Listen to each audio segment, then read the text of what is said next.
Welcome to Morningstar. I'm Holly Black. With me is Alex Morozov. He's Director of Equity Research at Morningstar. Hello. Hi, Holly. Good to be here. So, Alex, for equity investors such as yourself and equity analysts, 2020 was obviously a bit of a roller coaster ride on the stock market. What are some of the things on your mind as we go into the new year?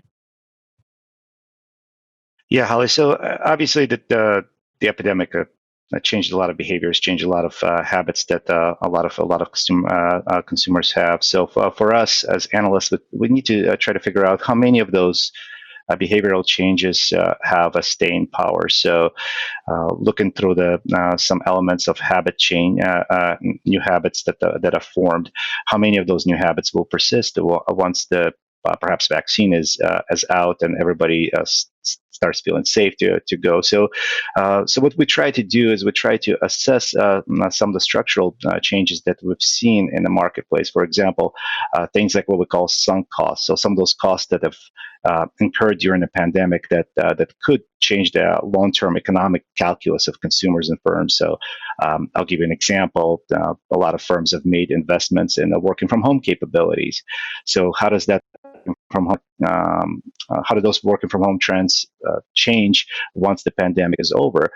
We anticipate, given that many of us now have much better equipment, much better setup at home, we will probably be less reluctant to work from home more frequently than we have in the past.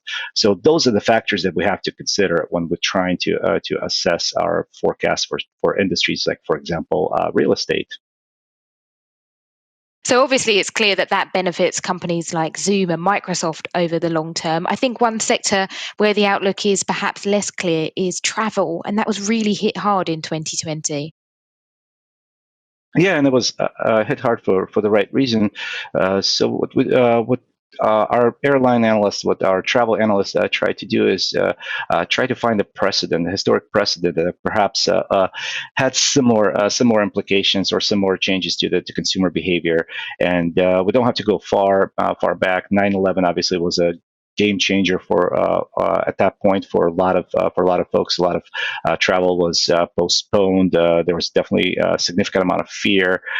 So our analysts took a look at the behaviors that followed this lull, the immediate lull, to see if they can have any lessons learned from that last time that it happened. And what we have seen is that the fear doesn't tend to have staying power. And perhaps that the fear now might be a little different because what happens if the virus mutates? What happens if the vaccine is less effective? But historically, what we've seen that the fear itself doesn't really have very sustainable doesn't really cause very sustainable damage to consumer behavior. So what we anticipate is that it might take perhaps 6 to 12 months, but we're going to start seeing an uptick and potentially even pent up demand start really showing up in the higher travel volumes, and that's definitely good for a beaten down airline stocks, for a beaten down industrial companies that supply the Airbus and Boeing, for example, as well as the hotel operators, booking firms, etc. So, something Morningstar analysts think about a lot is valuation, because regardless of the outlook for the sector, a key thing for any investor is don't overpay for the stock. So, as we sit here today, is the stock market overvalued, or are there still opportunities out there?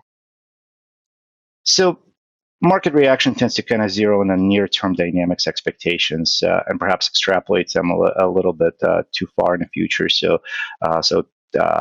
take a look at the performance of the tech sector, obviously the hottest sector, and for a reason. Our behaviors have changed, as I've noticed. As I've noted earlier, we are going to be more comfortable with the technology that we have not been comfortable before.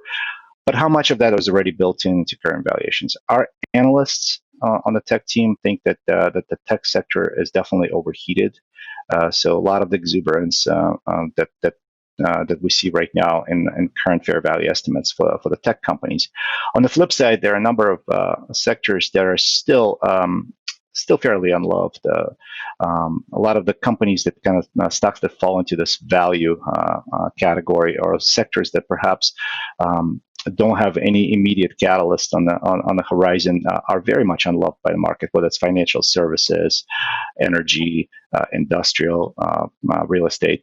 So we tend to see some opportunities, perhaps more opportunities in those sectors, especially as we start looking at the long-term cash flow generation of those businesses. And we really don't see perhaps significant structural damages to their operations. So we're more than comfortable recommending a lot of those stocks for the long run. Alex, thank you so much for your time. For Morningstar, I'm Holly Black.